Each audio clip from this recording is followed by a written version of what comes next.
Ano nga ba talaga ang ibig sabihin ng salitang mayaman?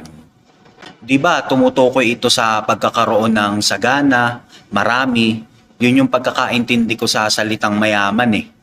Pero ang tao, may iba't ibang klase ng yaman yan eh.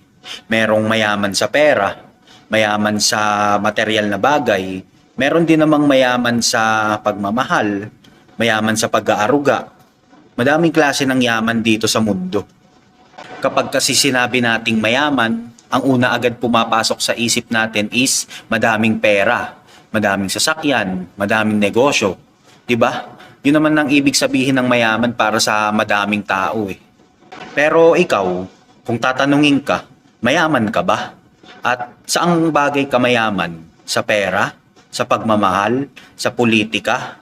O yaman na inihandog sa atin ng Panginoon, which is hindi nakikita ng karamihan? Anong yaman ang gusto mong mapa sa'yo?